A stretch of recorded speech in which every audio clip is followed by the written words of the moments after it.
Online shopping ಮಾಡೋ ಟೈಮಲ್ಲಿ ಒಂದು ವಿಷಯ ಜ್ಞಾಪಕ ಇಟ್ಕೊಳ್ಳಿ. ಏನೇ ಮೊಬೈಲ್ ಮಾಡೋ ಟೈಮಲ್ಲಿ ಕತೆ ನಿಂದು. ಕತೆ ಅಲ್ಲ ಬಾಸ್, ಬಟ್ಟೆ ಪರ್ಚೇಸ್ ಮಾಡೋ ಟೈಮಲ್ಲಿ ಪ್ರೈಸ್ ನೋಡ್ತೀರಿ, ಕಲರ್ ನೋಡ್ತೀರಿ, ಕ್ವಾಲಿಟಿ ಯಾಕೆ ಬಾಸ್ ನೋಡ್ತಾ ಇಲ್ಲ? ಕ್ವಾಲಿಟಿ ಜೀನ್ಸ್ ಪ್ಯಾಂಟ್ ಬೇಕಂದ್ರೆ ಜೀನ್ಸ್ ಪ್ಯಾಂಟ್ ಸರ್ಚ್ ಮಾಡ್ತೀವಿ, ಕಾಟನ್ ಪ್ಯಾಂಟ್ ಬೇಕಂದ್ರೆ ಕಾಟನ್ ಪ್ಯಾಂಟ್ ಸರ್ಚ್ ಮಾಡ್ತೀವಿ ಅಷ್ಟೇ.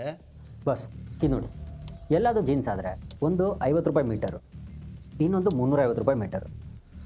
ಸೊ ನಿಮ್ಮ ಪ್ಯಾಂಟು ಯಾವ ಬಟ್ಟೆಯಿಂದ ಮಾಡಿರೋದು, ಅದ್ರ ವ್ಯಾಲ್ಯೂ ಎಷ್ಟು? ಅಂದರೆ ಏನಪ್ಪ ಕೆಲಸ ಎಲ್ಲ ಬಿಟ್ಬಿಟ್ಟು ಇವಾಗೇನು ಬಟ್ಟೆ ಬಗ್ಗೆ ಸರ್ಚ್ ಮಾಡ್ತಾ ಕುಂದ್ರಲ್ಲ?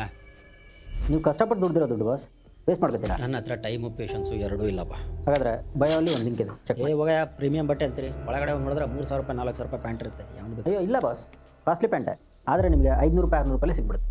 ಹಾಂ ನಿಜನಾ? ಅದೇಂಗೆ? ನಾವೇ ಮ್ಯಾನುಫ್ಯಾಕ್ಚರ್ ಮಾಡ್ತೀವಿ. ನಮ್ಮ ಹತ್ರ ಸಿಗೋ ಕ್ವಾಲಿಟಿ ನಿಮಗೆ ಬ್ರ್ಯಾಂಡೆಡ್ ಶೋರೂಮಲ್ಲಿ ಬೇಕು ಅಂದರೆ ನೀವು ಹೇಳಿದಾಗೆ 3000 ರೂಪಾಯಿ 4000 ರೂಪಾಯಿ ಪೇ ಮಾಡಬೇಕು. ನಮ್ಮ ಹತ್ರ ಅದೇನಿಲ್ಲ ಬಾಸ್, ನಾವು ರೆಡಿ ಮಾಡ್ತೀವಲ್ಲ, ಸೊ ನಮಗೆ ಅಷ್ಟರಲ್ಲೇ ಆಗುತ್ತೆ, ನಾವು ಅಷ್ಟರಲ್ಲೇ ಕೊಟ್ಬಿಡ್ತೀವಿ. ಆದರೆ ಒಂದು ಚಿಕ್ಕ ಪ್ರಾಬ್ಲಮ್ಮು, ನಮ್ಮ ಹತ್ರ ಲಿಮಿಟೆಡ್ ಸ್ಟಾಕ್ ಇರುತ್ತೆ. ಏನೋ ಒಂದು ಕತೆ ಇರುತ್ತಲ್ಲ.